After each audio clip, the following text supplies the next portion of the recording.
This conference will now be recorded. Good morning. This is a class regarding listing documents in DotLoop. So today we're going to be completing all the documents that we need in order to go to a listing appointment and that our client needs to complete during this process. So the first thing we're going to do is we're going to open DotLoop. And get rid of all my little things here. You guys, just as a reminder, I try to go back and check the chat during class, but it's hard for me to see your chats and conduct class. So if you have a question, please take yourself off mute and ask the question. Let me sign in. And just as a reminder, you know, last week we started my friend's listing transaction or listing loop in DotLoop for Stony Plain, and I saved it for today so that we can go through that and complete all that information. Just as a reminder, to add a loop, you have that big blue box in the corner of your screen, and so we already added our loop.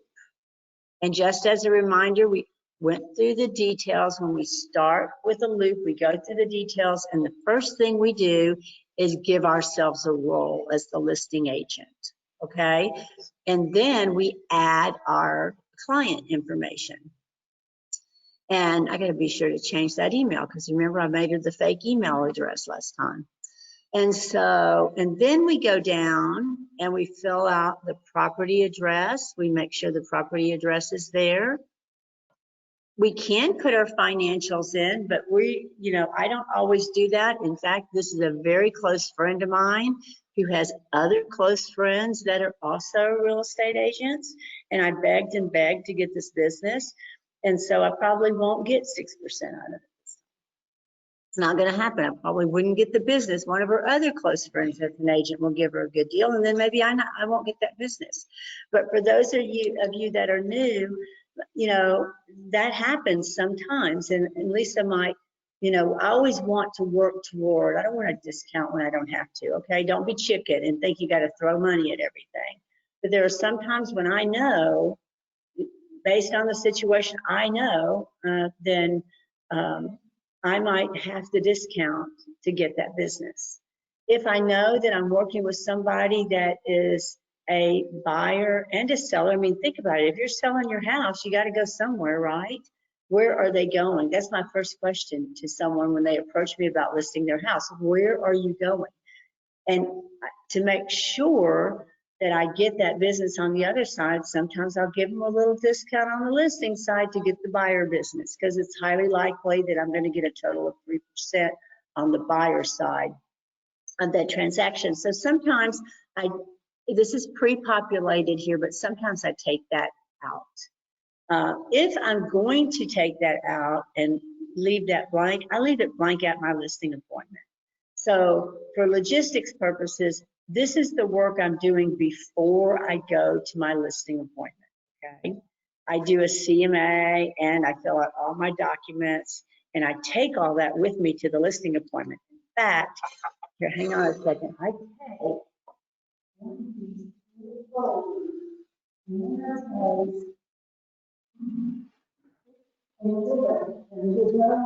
my way is not the only one to do CMAs. If you got 10 high producing agents up here, you probably get 10 different CMAs, you know, different ways to do this. But this is what my CMA looks like. I bind it. I think I want to up my game on the binding this year, but I bind it and I make a custom front page for it. So I take the CMA and then all these documents that we're going to fill out, I put in this trusty, rusty, cool, very free, did I mention free, folder, and I put all that information in there also, okay? So that's how this kind of plays out for me. I also have, if I've already taken this folder to my client for some reason,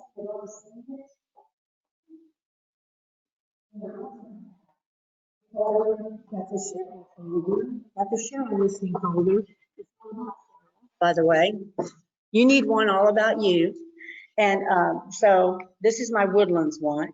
You know, you have like if you if you're farming a neighborhood, you might have something like this, something that identifies the neighborhood and you're part of the neighborhood. And then this particular one, I've done several, but this particular one is, the template is Frank Gray's template. So there's a lot of good ways to do this. But if they've already seen this, I take this with me, okay? In a perfect world, I'm going to take all these documents, I'm going to send it the documents or give the documents to my client before I go. So I'm going to fill out all these documents, I'm going to print them, I'm going to tell my client, hey, I want you to be able to look over the documents needed to sell your house before I get there. So I'm going to drop these off at your house today for our appointment tomorrow. That way I'll give you a chance to review them. If you have any questions, we can talk about them when I get there. So that's kind of how to set this up. So there's some things, depending on my conversations that I've had before, my relationship with this person, and what I want to accomplish at the listing appointment. Sometimes things are blank here. Sometimes I fill them out, complete them, okay? So that's why, if you'll hear me say, I might leave that blank, or I might fill that out. It's not because I'm schizophrenic. It's because the situation is going to be different with different clients. I almost always, unless we have nailed down a price, I almost always leave the price out also. So anyway, going down here, remember I filled out, I'm gonna erase, you know, at our last class, we kind of filled some of this in. So just in case people aren't here, I'm gonna take that out. Avert your eyes. And so anyway, I want to go down to geographic information and make sure the lot and the block and the legal description, everything is there. And once I make sure everything is in details that I want to carry over document after document, remember from our last class, when I put things in the detail portion, it carries over class after class, okay? I do want to stop and say that to get the most out of this class, if I were you and you don't have a listing appointment yet, or you don't have a listing client yet, I would make up one, sell your mama's house, sell your house, and fill this out so that you just have the practice, okay? Because if you sit here and listen to me drone on for 2 hours, you're going to go, what did she say? And will she please stop? So, you know, go and just use it as practice time. So once I get through all my details, I'm going to see where this at the top says back to loop. I'm going to go back to loop. And then when I create a listing loop, I go through and I kind of look at all the documents that, you know, we have in the template. Sometimes I won't need them. For today's class, I can tell you that I'm going to fill out all of these. So for today's class, my client, we're going to pretend my client needs them all, but that's not really true.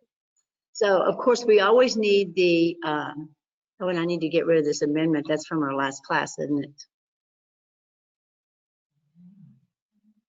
I thought I was sharing my screen, Larry. And let me see, let me triple check. Let's see, it looks to me like I'm sharing my screen. Let me see if I can unshare. We can see it. Am I sharing it? Okay. Yeah, it scared me there. Okay. So and remember the last time we talked, you know, let me see what this text, is that her text thing or did I, yes, it's Stony Pines. Remember the last time we talked that before I create my listing documents and create my listing on HAR, I always pull the tax information. And if there were any old listings, I pull those because I work smarter and not harder, and I can get information from the old listing, okay? So this particular listing does not have old listings. My friend is the original owner of the house. just to double check myself that I filled out my role and everything correctly, I'm going to go click on information about brokerage services, and I'm going to just double check and make sure that I have, you know what, I'm going to have to, let's see if I can get rid of this signature. I might have to I'll worry about this later. We had her sign that in the last class, so I have to fix this before I send it to my client, right? That's the danger of teaching this class with real clients, because I got to go back and double check how I messed it up so that I can do it right the second time. So I'm going to, let's fill out the residential listing agreement. And if I did this all right, all of her address information, all of my address information, it all pre-populated. So if something didn't pre-populate, like if Abby Realty information is not pre-populated, we didn't complete our profile correctly. If my information is not pre-populating, I didn't create the loop details properly. So those are your hints. When things aren't going well, what did I do? And when I was new, I would mess things up and I would think, how did I do that? You know, I couldn't even explain to someone. So, but that's your little test. And then for a listing agreement to be an actual contract, remember, a listing agreement is an actual contract between you and the person listing their home.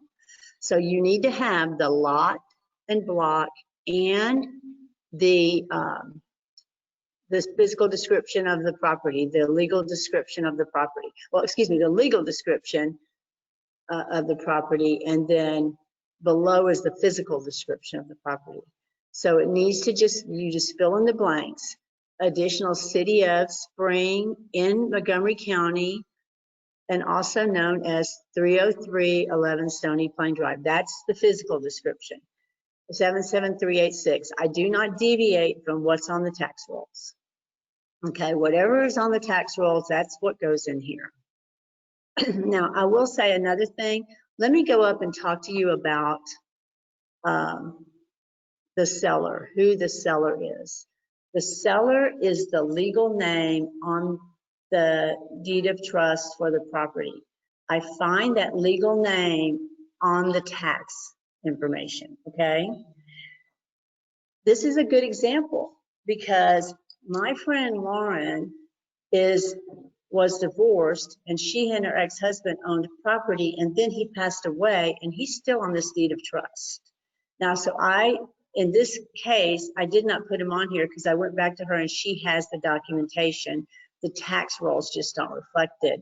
So she has the documentation. I need to give the title for that. But if she did not have that documentation, both names have to go on this, okay? So let's say ex-husband did not pass away, and you're going to run into this in our world. People get divorced, okay?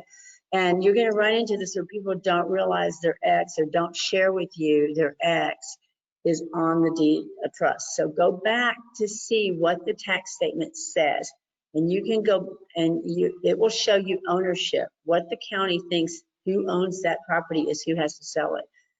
Many times, through a very careful discussion with my clients, I have realized that, oh, maybe they really, really didn't get divorced. So I put it to, or people want to say, well, we're really not married. We haven't talked to each other in years. I'm like, okay, did you stand in front of someone and say, I do? And then did you stand in front of someone else and say, I don't?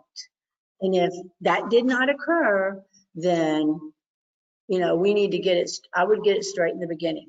If you've got two people that are divorced and they legally still both own the property, they both have to sign this listing agreement. Okay? So sometimes that's fun to go through. And the reason you want to push for clarity in the beginning, I have a great example. My daughter has a transaction that totally fell apart 2 days before, just this last week, 2 days before closing. And the reason is the gentleman lied about being actually divorced. And in the lender's discovery, in the end of the road, they discovered not only was he not really divorced, but he was an attorney and he didn't file his divorce properly. So, and I mean, it's a fun real estate story. My daughter's not laughing, by the way, because she 2 days before she was getting a paycheck. She's not, but the lender discovered it because he owned property that he did not disclose. And then that came up that they discovered that he was really still married. And he was buying a house with his girlfriend. So you can imagine how fun this whole thing was. But the point is, in a listing, you make sure you get all that straight in the beginning and you get the right signatures. So that's what I wanted to make that point. So we've got our, now another thing, my client lives at this address, but if my client did not live at this address, then her address at the top in paragraph 1 under seller would of course be her physical address where she lives and where she's going to get mail. The property is the property we're selling. Those two things don't have to match, but the property is the property that we're selling. And so, and let's go down here a little bit because, you know, this just states that the property includes improvements and accessories. And then where it says exclusions, I see on sellers, on listing agreements where they'll list the exclusions. I don't particularly like to do that. It is legal to do that. You can. I say see list because I'm going to have that client fill out a list, an exclusion list. And we don't want the client to get confused if they have something on their listing agreement, but they didn't include it on the exclusion list that the buyer's going to see. Because really in a contract, that exclusion list is really going to be the document that flies, okay, that the buyer signed. The buyer didn't sign this, didn't see this. So to make sure it all matches, I make that exclusion list the exclusion list, okay? And I just put C list here. Either way is legal and correct. And by the way, you know, Lisa, if she has an opinion about any of this, that her opinion prevails, okay? I'm the guest instructor. So if you're on her coaching program, her opinion always prevails. And also under owners association, this property's in an owners association. This document's signed because we signed it for fun, for practice last class, but normally I would sign this document now, but of course my seller hasn't signed. The listing price, 99% of the time, I leave the listing price blank because 99% of the time I have not been to this house, okay? And if I've not been to the house, I don't know how much it's worth. And I try not to tell clients, oh, your house is worth $249,000. I try not to do that. I try to tell clients when I sit down with them, and this is, you know, we could have a lot of fun with CMAs and how to do that, but I try to tell them, this is your market. And when I'm talking to them about the CMA and homes in your market on the very high end, completely remodeled, perfect condition, beautiful homes, that's $275,000. And on the very low end, they're $225,000. Where do you think your house falls in that category? Because I want to hear from them. I don't want to be negotiating with my client. So I want to hear what my client thinks. Now, if they say something to me that's totally out of whack with what we've been talking about, then you know, we might have to have a conversation. Like if they said, well, I want to put my house on the market for $290, then we're going to have a totally different conversation. And I try to start that conversation. Oh, really? I said, well, how did you come up with that number? Because I want to know what they're thinking. So I try to ask more questions than I give answers. But if, you know, I'm real careful. I'm saying, well, if I'm going to tell them, I don't tell them your house is worth blank. I tell them, I'm comfortable putting your house on the market at blank. That gets me out of trouble. They're not coming back to me if the house hadn't sold in 75 days and said, you told me my house is worth this and nobody will buy it for that. And why didn't you know that? And, you know, blah, blah, blah. So I don't want to do that. And so I would be comfortable putting your house on the market for this. And this is why, what do you think? So I had that conversation in person. I leave this blank. Now, if I leave something blank on this, what has to happen when we fill it in? Everybody initials it. Okay, everybody initials it. So right there at the table, if we fill it in, we all say, yeah, 249, that's the number. Okay, I'm comfortable with that. We write it down and then we all sit around and initial. So it's a party. So let's go down to terms. Let's talk about terms. First of all, I normally want my listing agreement in a perfect world to be a 6-month contract. Now, I don't want a house on the market for 6 months. I have spent money on this house. I want this house to sell. I always say greedy people don't make money in this business. And what I mean is, if you want everything to sell at top dollar, then you're going to be waiting for your money a lot. So we want to put it on the market for most likely to sell as quickly as possible. That's really what our goal is. And so, but things happen. I mean, I just had a weird listing that I really had to pray over. It was the weirdest house, and I just had to find the right person that wanted it. It was the weirdest house that backed up to a busy street, you know. I mean, the only thing that could be worse if I had a liquor store right in that back. But so I knew it was going to take me a while. So I want a 6-month agreement. Sometimes I'll agree to less, you know, but for the most part, I want a 6-month agreement. The rule is when you put a listing on the market, you really should not be marketing that listing or spending money on that listing before the date on this listing agreement, okay? And there's a way to deal with that. I'm going to kind of go down, I'm going to hold on to that thought. I try to put the listing agreement when I'm talking to them, okay? But there's a paragraph farther down that kind of relates to this, and I'll talk to you about it in a minute, but I try to put that today, right? We want to start today, so I got to get you, my stager's got to go out there, I got to get a photographer out there, I want to do some pre-marketing on the house, I want to get some nice flyers ready for my first open house. I got things to do, so I need to get them going as quickly as possible, even if they think their house is not ready. And I'll tell you why in a second. And remember, now we talk about broker's compensation. And when I have that conversation, I'm a very open person about money. If you're afraid to talk about money, you're not going to make much money. You need to be very confident and talk about money. Normally, I don't know about you, I want my 3%. I don't want Abbey Realty to be thought of as a discount brokerage. With that said, especially when I was new, I would pay them so I could put my sign in their front yard practically. Just between you and I, don't tell anybody, please. But I really would have. I want my sign in their yard. I want to be having open houses in their neighborhood, especially if it's my neighborhood. My neighbor, I sold my neighbor's house. I would have done anything to get that listing. I mean, I have to have this listing. Because can you imagine how embarrassing it is to have someone else, some RE/MAX agent doing open houses next door to you, and while you're waving to the neighbors, and you know, not cool.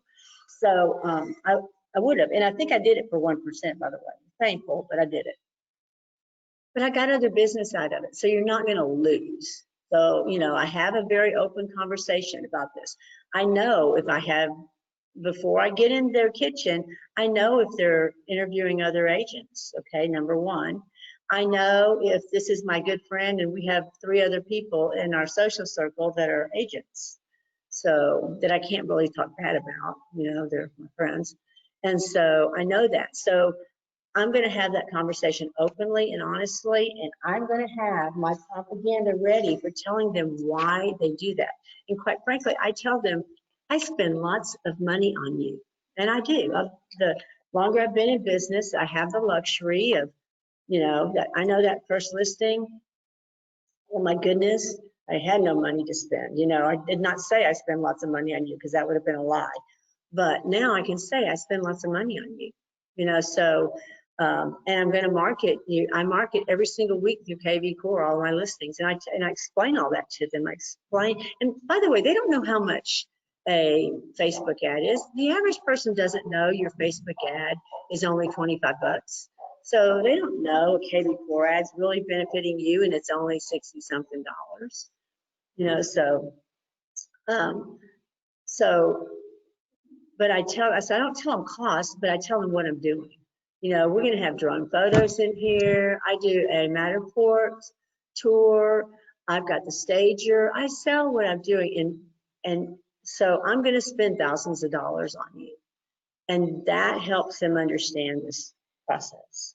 If I'm going to discount, I tell them what that means to them right there. That saves you blank money.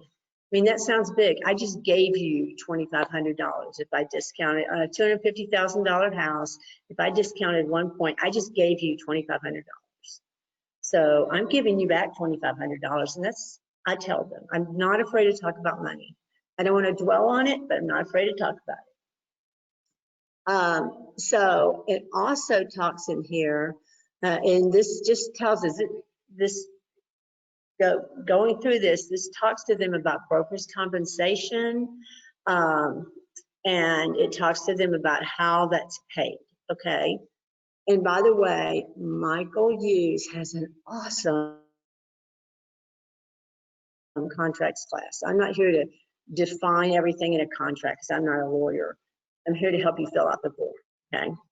Go to his contracts class, it's awesome.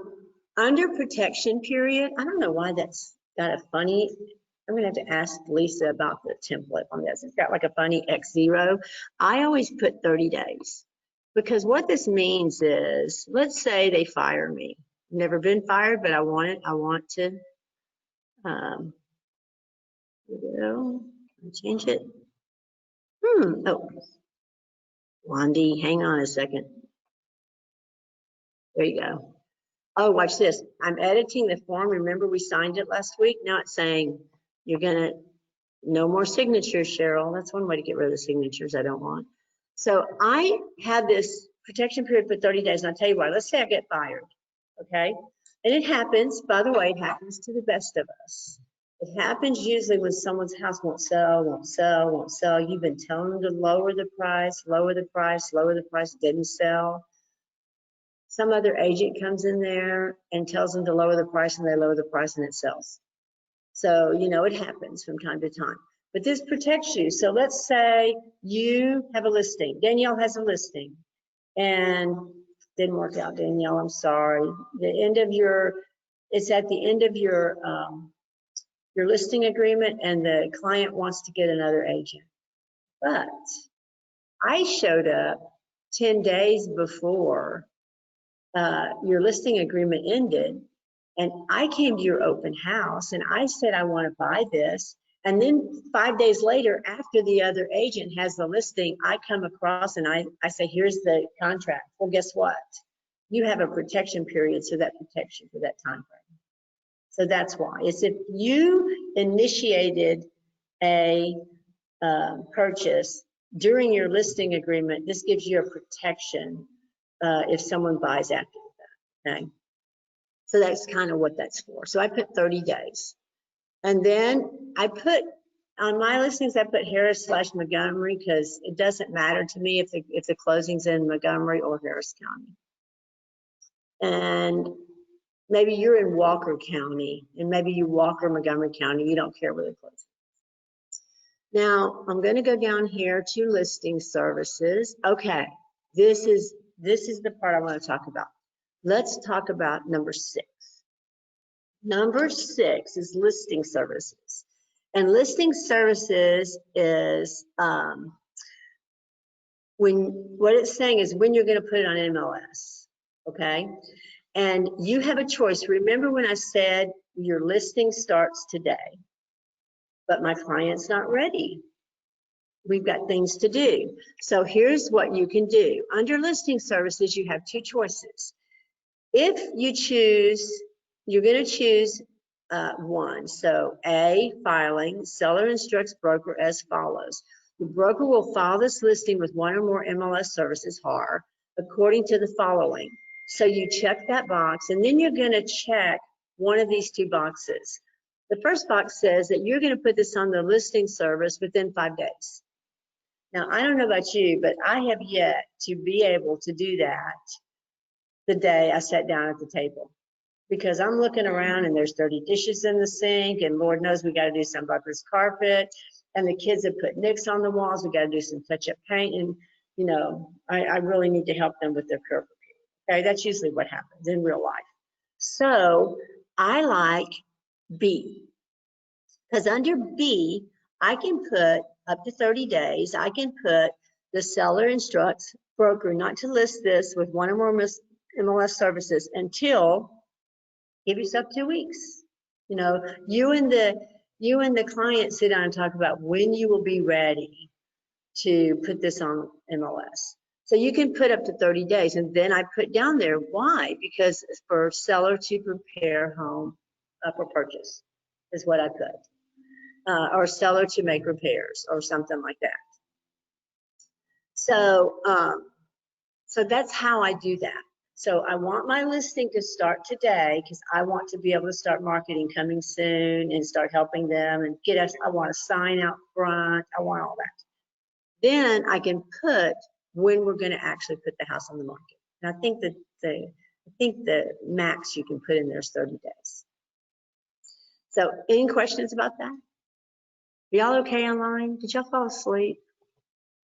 Okay. Oh, questions, more questions. Wait. What if a buyer got married after they bought the house?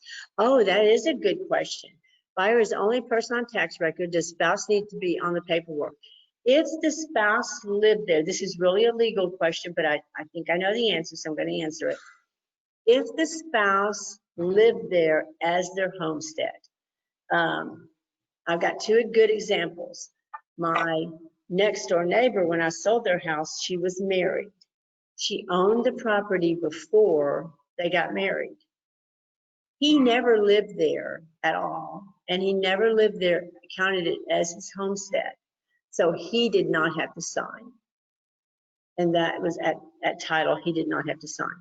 In my case, I bought my house before I got married. My husband has lived there as his homestead for 5 years.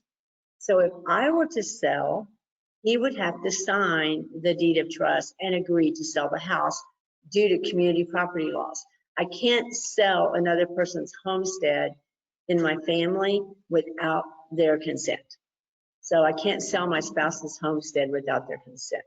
So that's really, whenever someone's married, my how I handle it is, if I know they're living there, they both have to sign the listing. Then I have that conversation with them. Because title is going to make both of them sign. The only reason that my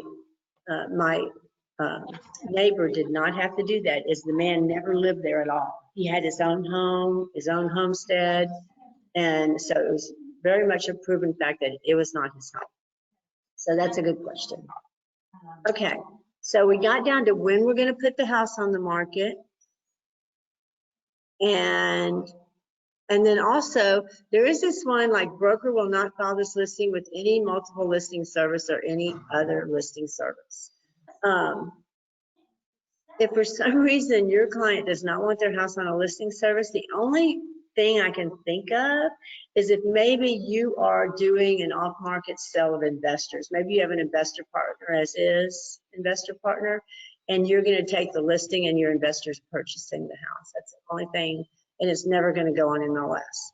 I tell you why I don't like that is because even if we sold it before it went on the market, I put it in MLS so I get credit for it. Then it shows in MLS that I sold it in a day. So I put it in MLS, I put the 7 minimum pictures in it, and then I put it in under option pending, if that were the case. So I almost always put them on MLS, even if it's right when I sell it. I've had a few investor deals where I had one that was so as is. I mean, I don't even know if the house was livable. And I had a few investor partners I had come bid on it, and then we did it that way. But I put it in MLS for one day so that I could get credit for it. What's our next thing we got to fill out? Let's keep going. Oh, broker is authorized, go under, if you look under 7, access to the property. We got to talk about how we're going to get in. And we're under B, we're going to say showing time or centralized showing service. That's our showing service, showing time. And then under C, under key box, we're going to put under number 1, broker is, it's pre-populated for you, but just in case I don't know what you do if you weren't authorized to put a key box. You'd have to make appointments. Sometimes with tenants. Sometimes if someone's got a tenant in a house, that comes up. Cheryl, I have a question. Yes, ma'am. On that one, can you put under the scheduling companies, can you put like the inspector, photographer, and repair companies? Okay, you're kind of breaking up. Can you say that again for me? Yes. Can you put under fees for scheduling companies, can you put the inspector, photographers, and like repair company right there along with yes, you can. But scheduling companies means how are we going to schedule appointments? And so it's not the who, it's the how. So you really don't need to. You don't, okay, because yeah, if your seller is away, like they're not here, they're not in town. Okay. I mean, you can't. I've never made an inspector go through a showing service to inspect the house, because think about it. We already have a contract. This is the listing portion of how we're going to show the house to sell it. With an inspector, we already have the contract. Okay, so we already have an agreement that we're going to have an inspector come in. And same thing with appraisers, surveyors, all those people. So I really don't, I just put who's going to show it so that we can sell it. And that's, in our case, it's showing time. Okay. Under, let me see. Oh, cooperation with others. MLS participants and non-MLS participants, it's just 3 and 3. We offer 3%. I always tell my clients, if you don't offer 3% to the buyer's agent, you're not going to sell your house, because they'll routinely not show your house. So 3%'s it. And by the way, you guys, there are a lot of things out there that don't have what we assume we're getting for 3%. Always go to the bottom of the listing. I'll see a lot of them that are with discounted brokerages or discount iBuyers. They'll say 2.5%. So always check and know what you're getting when you go, and when you're looking at a listing. Like if you show a house on the buyer side, go to the bottom of the listing and check. And I'll show you in a little bit how to do that, and check and make sure it says 3% to you if you're a buyer. Little commercial for tomorrow. And anyway, so we're going to put 3%. We don't do any sub-agents or anything like that. Intermediary, I always check intermediary, and I explain to my client what an intermediary is and what's going to happen. Do you have a plan? If you have a buyer client that wants this house, you need to talk to your client up front. I partner with my daughter a lot. She's an Abbey agent also. And so I don't do both sides of it, unless it's just so, unless two people come to me and say, this is my sister, I want to sell her my house, will you do this for us? Then I'll do that. But if it's my client on the buy side, I have someone I trust in my life that I can say, my client wants to see my listing or to purchase my listing. Will you write the contract for me? If something falls through, I want my client back. See, I can do that with my daughter. So she'll give me my client back if something falls through. And then I give her, I get a referral fee for giving her the client to her, and we work something out. I don't do both sides because I already have a fiduciary agreement with both those people that I'm going to represent them well. And I just don't do that. So, but you might like to do that, but talk to your client up front what that means and what you're going to do if one of your clients come to buy that house. So let them know. And of course, I'm going through and signing this as I'm filling it out. Your client might say, I do not want to. I've never had someone say, don't bring me someone from your brokerage, but if they did, you'd have to say no intermediary status. That's never happened to me in real life. I want to go down to 11. The only time you would fill out 11 is if for some reason your seller doesn't want you to market the listing to display it on the internet, does not want the address of the property to be displayed on the internet. going to be an issue for you. You need to know that up front. I wouldn't bring it up unless they did. I just tell them what I'm going to do. And so I've never had someone say, no, I don't want it on the internet, but it could happen. Under C, when we talk about broker's authority, under C, we're authorized to market the property with the following financial options. Be sure, as these come, some come pre-populated, but you need to check how valuable is your house. Will it qualify for VA? Will it qualify for FHA? Question? Hello? I have to get off. Check all the boxes that apply. And let me see what else we have here. We want to get through this because we want to go on to more fun stuff. If you had someone that, let's say their house is going to foreclosure, you would need to know. So you would need to know if they knew of any encumbrances, any liens against the property.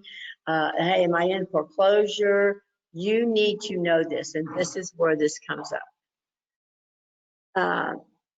So if it says seller is current and not delinquent on all loans and all other financial obligations related to the property, including but not limited to mortgages, home equity loans, home improvement loans, homeowner association fees, and taxes, etc.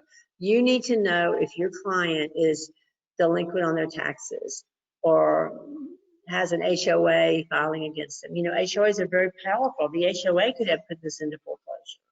So you need to know that. And I have to tell you, if I have a client that is telling me stuff that's going to come up later in a title discovery and going to make things hard for me, I ask my title company partner to open title on it right away. And they can start getting that discovery and explain to my client, when this house sells, we're going to have to take the $8,000 that you owe on taxes off the top.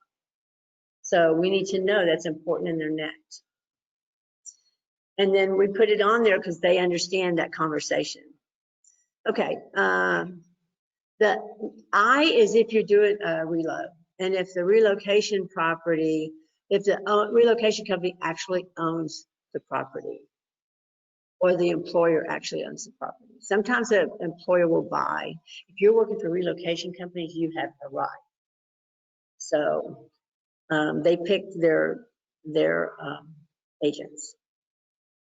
Let me see if I need any special provisions.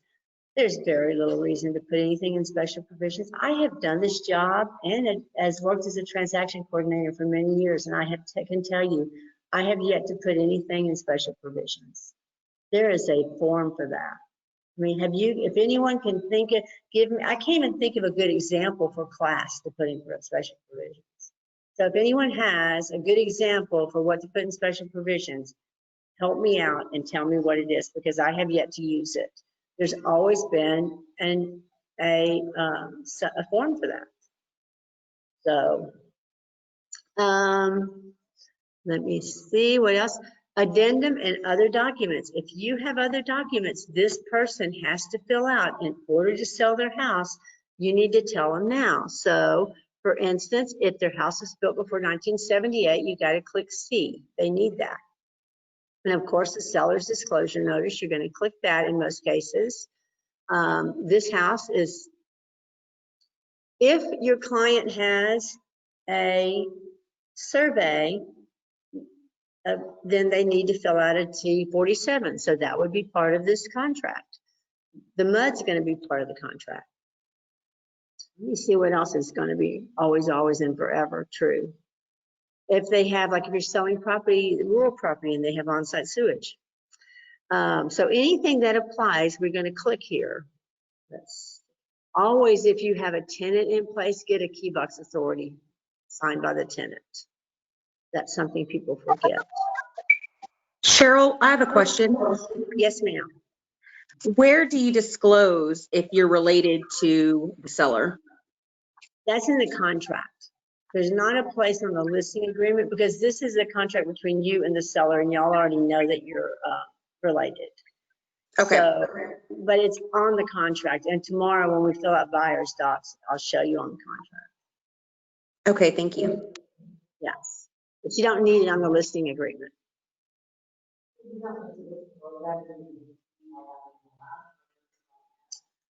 When I do an MLS, since I know it's going to have to be on the contract, if I know something's going to have to take place with the contract that's not usual, I always put it in agent notes on MLS. So whoever answered the question, I'm glad you asked that, because that kind of clued me in. But yes, when I do an MLS listing, I'll put all that in agent notes that I am related, so that they know it's not a legal requirement that you put it in there, but the buyer's agent needs to know that, so that they fill out the contract correctly in the beginning, and you don't cause them to go back and fix it. So that's, as a courtesy, I put it in the agent notes. But it's not a legal requirement. You were on the listing side, yeah. It's just nice, you know. In agent notes, you should put things that you know they're going to need to put in the contract. So, or you know it's going to be kinky somehow. So, and you make sure you sign it. And that's the listing agreement itself. Any questions about the listing agreement itself? But wait, there's more. Okay, so here's what I really, let's go back and let's talk about a few things that we need to talk about. When I'm representing a seller, I always fill out the HOA, and it'll autofill here, to the benefit of the seller. I think it's so funny. To me, it's like yippee and funny when I see a listing on MLS that does not have an HOA in the listing, because you ding dong, now I'm going to fill one out and I'm going to make it to the benefit of my buyer. But I want to make this to the benefit of my seller. So I put in the listing, in the HOA, we have to have the name of the property, the name of the property, a homeowners association, and their phone number. What if I don't know that? Where are you going to get that information?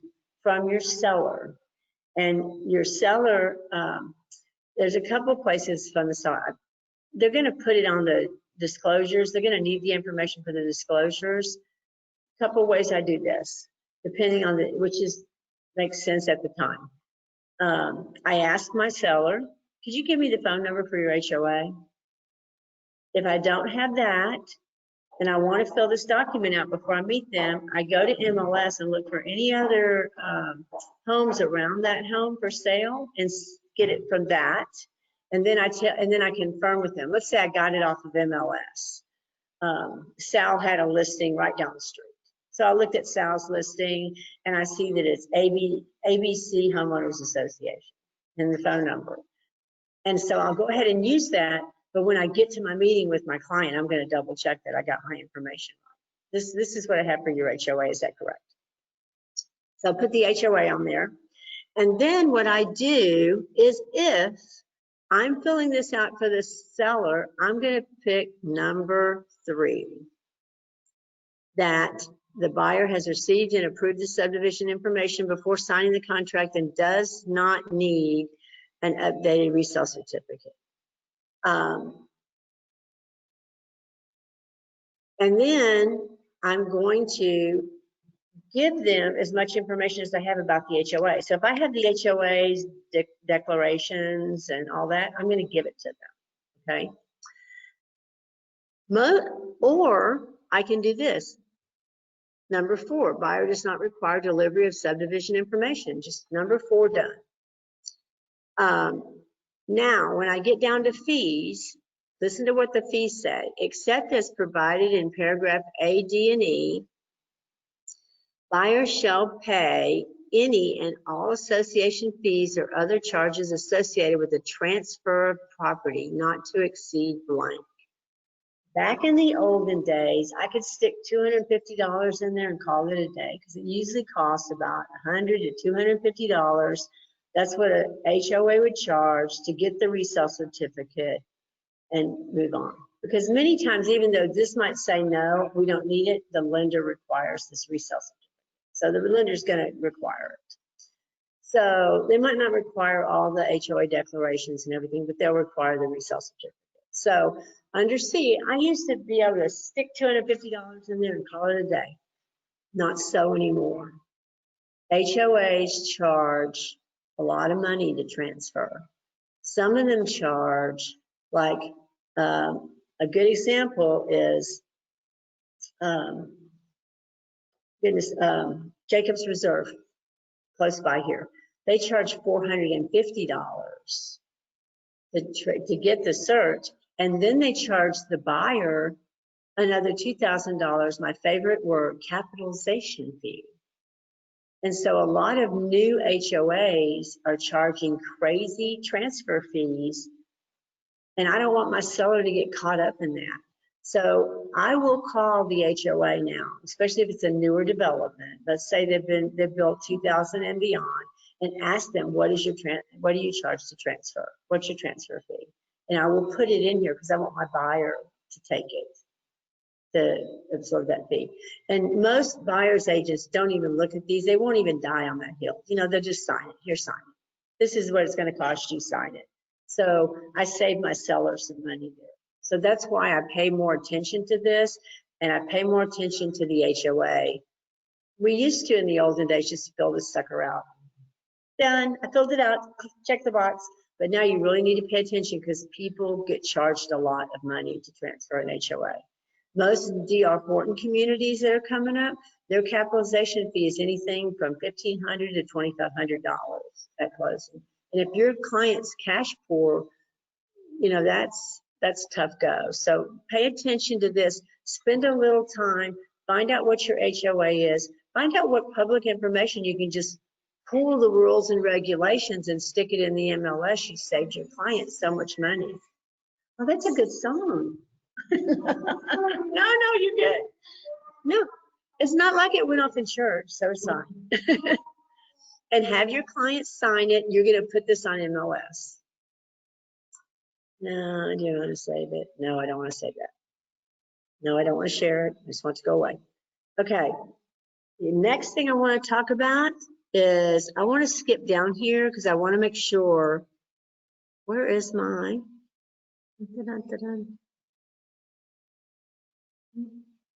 Oh my goodness, it's not in here. Oh, there it is. Ta-da. Notice of purchase of property in a water district. Let's talk about how to fill this out.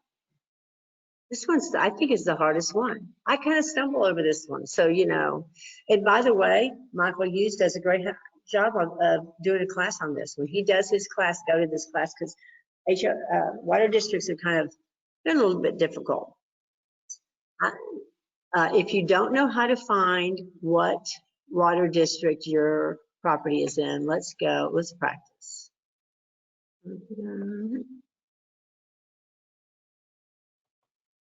I can't find my little thing. There we go. Okay. The hardest part about teaching this class is moving these little boxes around. Let's go to HAR and let's look at how to find this out.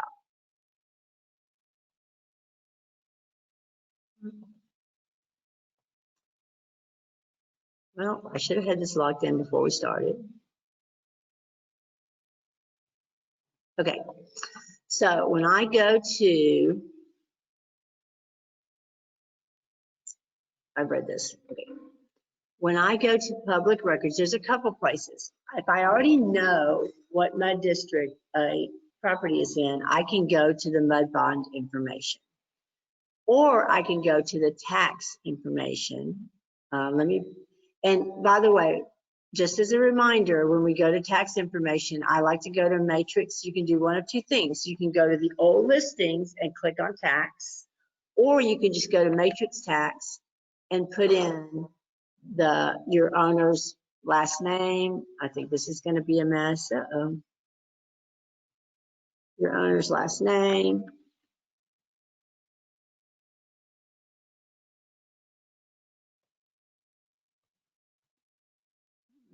County, or their address, and you can check that way. You click on parcel, and here's their tax information. Under tax information, there's a few ways this will kind of come out. One way is sometimes it's just listed, the water district, and you can click on it, and it'll take you to that list, okay? That's one way, but sometimes it's not there. Let's look and see what we've got here. This is not, it's not here. So here's another way for us to look at this. You see where under jurisdiction and all the people they're paying, Montgomery County Utility District number 2. That's what she's in. All right. So I can always, sometimes it's just listed and it's got a little blue box around it. It says MUD and then the number. Harris County MUD and the number. But this one I had to go fish and see they're paying Montgomery County Utility District number 2. And so that's how I know the MUD district. So now I have to go to, well, first of all, I know I'm going to complete right here. I'm going to say Montgomery County UD number 2. I don't do any creative writing. I'm going to do this exactly like it's on the tax record. And then if you will read, you know what the problem is why we get confused about these? We don't read them. I mean, let's all face it. It's just us. We don't read them. So, and when you read this, you can go, let's just read through it. It says the district has taxing authority separate from any other taxing authority and may, subject to voter approval, issue an unlimited amount of bonds and levy an unlimited rate of tax. In payment of such bonds, as of this date, the rate of tax levied by the district on real property located in this district is blank on each 100. So what do I want in this? I want the rate per 100 in that box, okay? So just, you know, if you just, sometimes you look at these things and go, what do I need to put in that box? And then I think, oh, Sheryl, just read it. So I'm going to go back to HAR. Where did I put it? Okay, I'm going to go back to HAR, and now I know I'm looking for Utility District, Montgomery County Utility District 2. And this is a bit of an Easter egg hunt, because I need to go to the MUD bond information, and it's sort of kind of in alphabetical order, but not really. I knew y'all love that explanation. So I'm going to go down to the Montgomery counties. And what they've done is, see, they've got things that are related to Brazoria County that don't start with a B but below Brazoria County. That's what they've tried to do. They tried to kind of put them in logical order.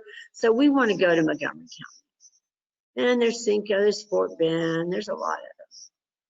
See how much fun this is? And didn't y'all picture yourself spending most of your time looking at pretty houses when you were going to real estate school? But no, you're sitting here with me looking at this. It gets better. So let's go through. So I just happen to know, after years of looking at this sucker, that Montgomery County is all down here. So keep on going. It doesn't even have a search thing in it. It's just a PDF. So, nope. It's East Montgomery County. We're getting close. I need to be careful. Harris, Montgomery County. Montgomery County DD. Montgomery County, I bet you we're going to be below all of the MUDs. There it is, Montgomery County UD number 2. Thank the Lord. Now, I'm just going to tell you, I should have told you before I scrolled down, but you can see on the next page below, the tax rate is in the first column. So I need to go to Montgomery County UD number 2, tax rate, 46 cents on the $100. That's what I need, 46 cents on the $100. So I'm going to go back here and I'm going to do 46 cents.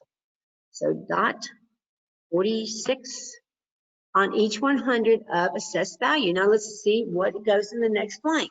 It says, if the district has not yet levied taxes, the most recent projected tax rate as of this date is, going back to our form, because I'm not going to make any, I can't make this stuff up, right? Going back to my form, 46, and look what it says. The last year it was 2018. So it's not anything other than what they did in 2018. So it's going to be the same thing in the next box because it hasn't been levied yet for this year. So we're going to go back and we're going to say 46 cents. Most of the time, I never say never and always. I get in trouble in class and someone will come and say, you said always it's this way. So most of the time it's 46 cents. Cheryl, All can you right, show so that one the more time? next blank I have to put in is it says the total amount of bonds excluding refunding bonds and any bonds on any portion of bonds issued that are payable solely from revenues received or expected or received under a contract with a government entity approved by the voters and which has been, this is a difficult sentence, there's going to be a test later, or may at this date be issued in like dollars. So I can tell you right now, what it's saying is how much money do they have in total to spend on this? I'm going to go back to my MUD bond and I'm going to look and I'm going to say bonds authorized, number 2, $18 million. And I'm going to put $18 million in there.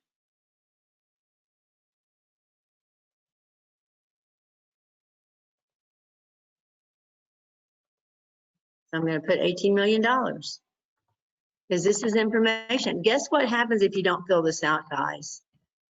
And let's say that you don't have your seller provide this. You know a buyer can get out of a contract any time during a transaction because this was not filled out. And by the way, if you're representing a buyer and the seller has not provided it, don't ask for it. Just wait, because that's your ticket. If you needed a way out of a contract, this is a ticket. Most agents don't know this, and this is their ticket. The next one, because I got to move on, says, okay, so that's what's authorized, and then the next part that we want to put in here is how many bonds have been issued, and that is 11,810 million. So just go across there, 11,810 million, because I got to get Cheryl, moving. question. Yes. Listening. Hello? Yes, quick question. The second 50 cents that you got, I'm sorry, the second 38 cents that you got, where did you get that second one from? The second rate?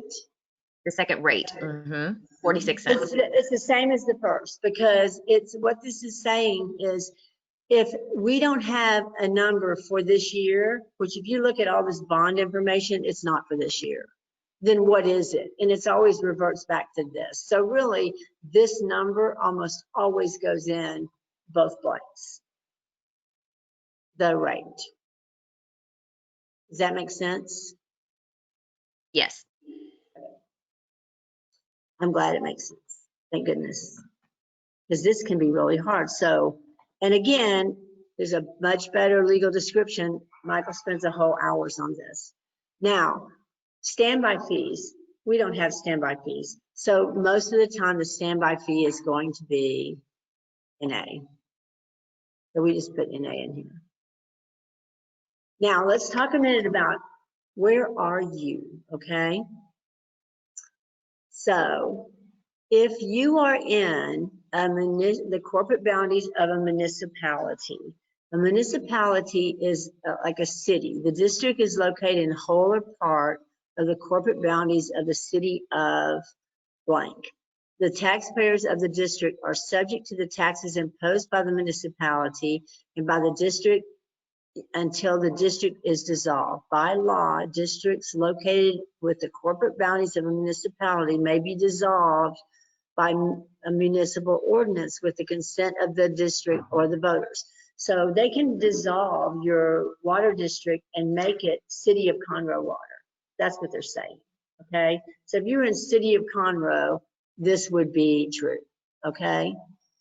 So if the district is located in an extraterritorial jurisdiction of the City of Conroe, for instance, Kingwood is an extraterritorial area of the city of Houston because that can be annexed. It's property that can be annexed, okay? So that would be B. In my case, I sell a lot of property in the in the Woodlands. And so that would be notice for districts that are not located in a corporate boundaries of a municipality or extraterritorial jurisdiction. The Woodlands is not located in either. They have a contract, I think it's to 2050, where they cannot be annexed. And they have to convert to some sort of municipality. It's a big deal in the Woodlands. If you live in the Woodlands, they're trying to figure it out now. And trying to start what it would look like for us to be a municipality. But the township itself cannot be annexed until 2050. So I would check C. Most of the time you're A or B, okay? You're either in a city or you're in an area that could be annexed by the city. So that's how that works. And you have to put the city. Most of the time when people get in trouble in compliance on this is because they didn't go down and put that legal description. Remember the legal description? And if it didn't auto-populate for you, go back to your tax and copy the legal description. Just copy it and copy the whole line. Whatever they put in there, I agree with them. And I put down here. And put your legal description. Also, at the very bottom, we're not used to seeing stuff we have to fill out. At the very bottom, it says, when was this last information updated, this date? And if you look on your MUD bond information, it's going to tell you 2 is 2018. Man, they're slow. 2018. Most things are updated to 2019. So I just put it in there, 2018. And that's how I fill that out. If you're selling, if you're listing, I can't tell you. If you're listing, make sure you get this done. When I was new and I was representing a buyer in my ignorance, I not only asked the other agent about the selling agent, the listing agent, if they had it, but if they didn't, I filled it out for them. Dumbo. So don't do that. Just quietly wait and then make it, when you're getting close to time to close, then ask them, hey, it's a seller's document. So you ask the listing agent, hey, would you send me over the MUD? Okay, a couple things real fast I want to go through. Seller's disclosures, do not let someone talk you into filling these out. When I send a packet over, first of all, I'm going to put the seller's disclosures in the packet, and then I can sit there and let them fill it out and answer any questions. Because they'll ask you, what is this? And then, or if I send it over electronically, I do need them to fill it out, and I'll make myself available to answer any questions, but I don't fill any of the blanks for them. When you click on here, it auto-populates, and it just auto-populates property information and their signatures. So, and by the way, the TREC form is the best form to use for a seller. That's why we have it in there. It's the most forgiving. The Texas Association of Realtors form has more questions, and so if you use it, you're forced to give more information. But on the TREC form, you're not forced to do that. That's why we use it. Okay, real quickly, I'm going to go through.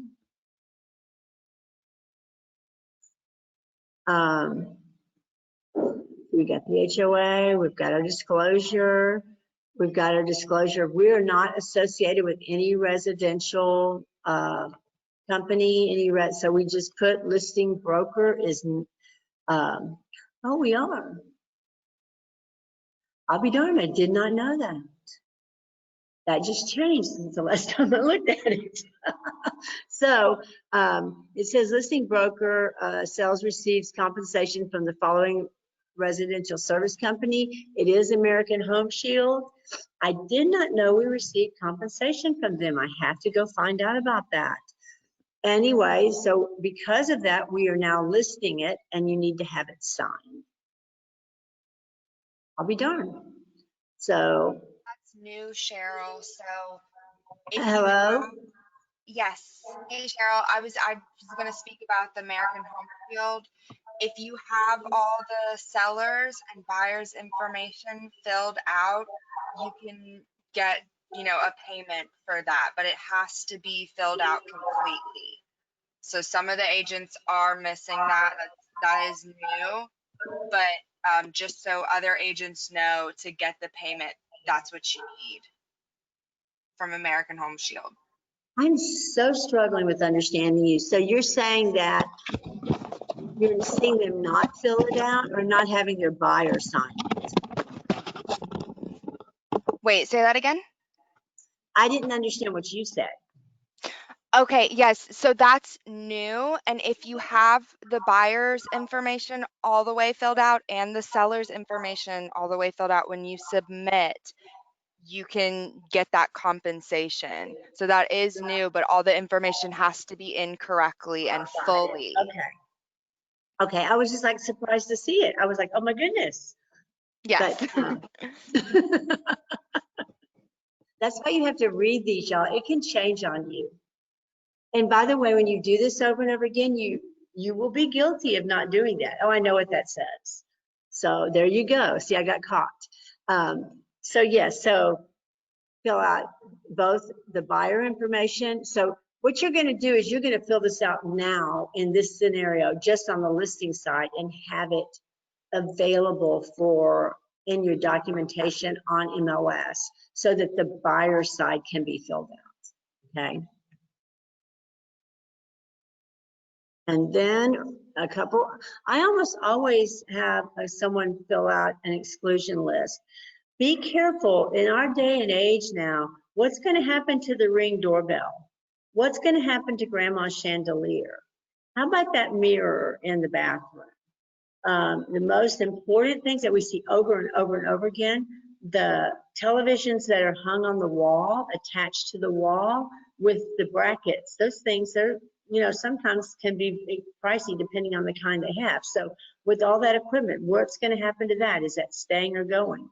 I had a client that had a very comprehensive security system throughout the house and cameras and everything. So those kinds of things, as technology grows, this seller's exclusion list becomes very important. Explain to them that,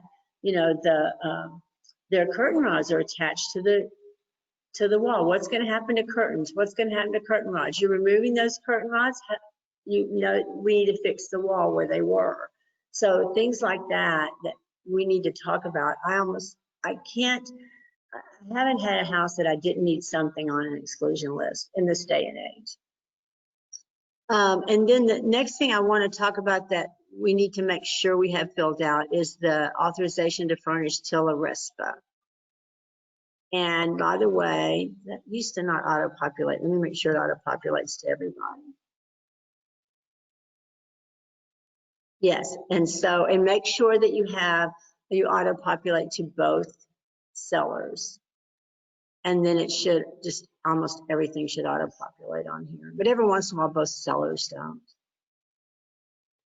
I want to, now I know my listing, I wonder if I already took it off of here. My listing did not, my listing was built in the 90s, so it did not need the addendum for, hang on, I think I need to add it. I want to talk to you about the lead-based paint addendum. Hang on a second, and I'll add it because I archived it. I'm going to go to commonly used extra forms, and I'm going to put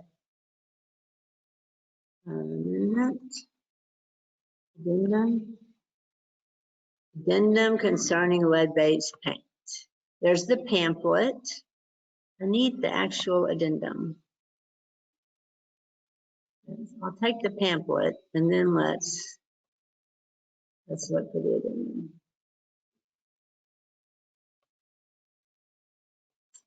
Let's track. There it is, addendum lead-based paint. And it was just updated, so let's look at it. I haven't looked at it since it was updated. The addendum for lead-based paint is a seller's document. and should be included in your MLS listing. And so when you fill this out from the seller's perspective, you're going to send it to your seller as a pen, fill, and sign, because you want your seller to disclose one or two, A or B, in their disclosures. Then your seller's going to sign it, okay? And by the way, your seller's going to sign it, and you're going to sign it. Now, and then on the buy side, when the buyer gets this addendum, every once in a while I'll see a buyer's agent send me this addendum. That's not what should happen. The seller should send that and have that addendum available at the time, really in the listing. And then they should make sure your seller either says there is presence of lead-based paint, or they have no actual knowledge of lead-based paint. There are records or there are no reports. So, and I did one time have a client that actually owned a house that was built back in the 60s, and out of curiosity, he had it tested for lead-based paint. So, and you know, when we started this, he goes, well, oh, I did that. And so every once in a while people do that. I wouldn't suggest they do that, but he did. So, so he has to provide all the documentation he has. So you have him fill that out, make sure you don't do it for him. And then the three of you sign it, and then you present it at listing, which brings me to what I do. Now I've got my client has signed all these documents, and when I do my MLS listing, I make sure that everything I have available, I provide to the buyer's agent. It's in MLS. So I think that's just so important that if, you know, you want them to complete all these documents, give them to them up front. And by the way, even if I have a survey, I provide the survey, and I have my client do their T47 in the listing process. In fact, do I have a T47 in here? No, let's look for a T47. Because what I do for my listing, my client, let me add the document. I'm sure it's a TREC form. Nope, not a TREC form. If anyone online knows where that form is, I will. It might be hard. I believe it's a TAR form. Yeah. It's like having Jesus talk to me from above. Because what I do, that's not it. I'm going to put affidavit. If you do the Texas Real Estate Interactive, yeah, you just do T47 and it'll pop right up. That one, yeah. go down. Forms. Just do T-47. There it is. There you go. Ta-da. Thank you so much. So what I do for my client is I explain this to them, and I give it to them at my listing appointment. And then I have a little form letter for them. I do a couple things. I give them I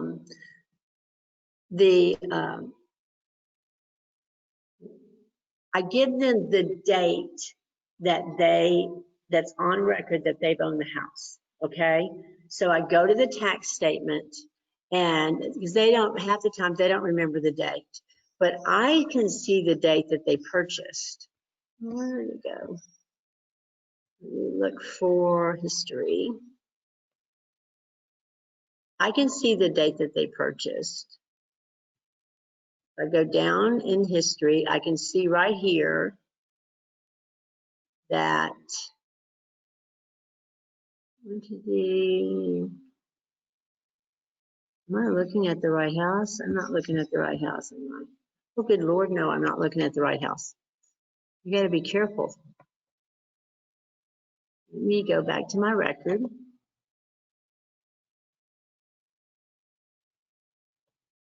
Now, let me get there, and I will show you.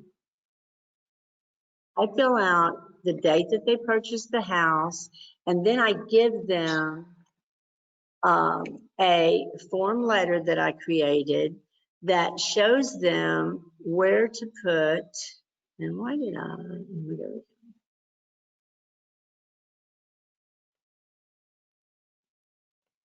And that shows them where to put none, basically. So, you guys, I'm not able to pull her tax records, but I can tell you that what you're looking for is the person that owns the house that you're looking at. This person's deed date was 12/30/14. So that deed date is where you put this date, since that date, okay? And then when they go to the notary, I explained to them, you need to go to a notary. Most often your bank has one. If you don't know one, be sure to call your bank, tell them that you're coming so that the notary will be there when you go there. A lot of times those post office places have them too. Same thing, make sure the notary's there when you go. And when you're standing in front of the notary, it says, this basically says, I've not made any changes to this property since the survey was done. I have this survey, I believe it to be true and correct, and I have not made any changes. And so I would put right under accept, if I have not made any changes, I would put none, is what I tell them to do that. If they've made changes, I built a pool. Then they put, I built a pool, whatever it was. So I give them that information because it's the only thing I cannot sign, I cannot help them with. They have to go to a notary and have it completed and have it notarized, okay? So that, I do that. They don't need it until there's a contract, but you don't want them running around trying to do that, because on the contract, and we're going to talk about this tomorrow, on the contract, it might say within 3 days you have to have the T47 and the survey. So then they're running around like crazy people. Don't put them through that. Let's get the T47 filled out, you know, in the listing process. So everything is there. Okay, now we've pretty much gone through almost all the documents that we have in our listing packet. What other documents do you guys want to talk about, or part of this process that you want to talk about? You good? You good? Ready for me to pass out the test? Okay. Okay. You guys, this gets really easy and it almost gets so routine. Just like me with the disclosures, be careful and read, okay? But it does get routine. Tomorrow we're going to talk about putting together our contracts for our buyers. So in this case, I can tell you, once I filled all this out, I try to take, and we've talked about this before, I take this information. If I can get a signature while I'm sitting there, I get the signature while I'm sitting there. Sometimes my client will say, okay, I want, you know, I'll sign this. Can you send it to me electronically? And I like that. I'm a paperless kind of girl. I like paperless. And so I send it to them electronically. When I send this electronically, I send all the documents in one email. Remember how we clicked on all the documents? We clicked on all the documents that we want to send in an email, and then we send it, we share, okay? I send all the things they need to just sign in one email, and I send sign and fill in another email. Things that they have to think about, their exclusions, their disclosures, things that they have to fill out in another email, because they're going to spend more time with those. And so, and I tell them that, I explain it. That's how it goes there.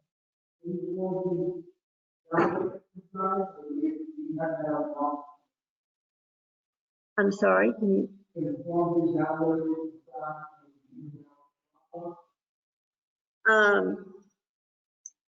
Well, their phone, they can do them on their phone. You know, I've got lots of clients that will do that on their phone. But I think they're going to need some kind of Wi-Fi to. And you know what I do? I have hopefully they have Wi-Fi somewhere. But if not, then that's how I would bring them paper. A lot of times older people will want you to bring them paper, you know, and say, I think that gets very cumbersome. And it kind of gives me, when I start dealing with paper, I get real nervous. Like that, especially now with my husband and I are both working from home. I'm like, you stay on your paper side, I'll stay on my paper side. Don't want to see anything that says Xerox, you know, leave my papers alone. So they make me very nervous. And so if I have paper, you should see me. I run home and scan that whole packet of paper right away. So, and make sure I don't let paper sit around. So I try to get things done. I mean, you want things done electronically, but if someone's sitting there and says, oh yeah, I want to sign, I'm going to let them sign. I mean, let's get going. You sign, I'll stick the sign in the yard. How's that? You know? So I kind of play that by ear, but I think you have to have some kind of internet. Your phone will work. They can sign on their phone. It's a little bit harder, but I find the younger they are, the more comfortable they are. Okay, you guys, thank you so much. That's my story I have to tell. Unless anyone has anything else, tomorrow I'm going to fill out buyer's documents. So, and thank you so much for coming. And I'm going to turn off the recording now. Thank you, Sheryl.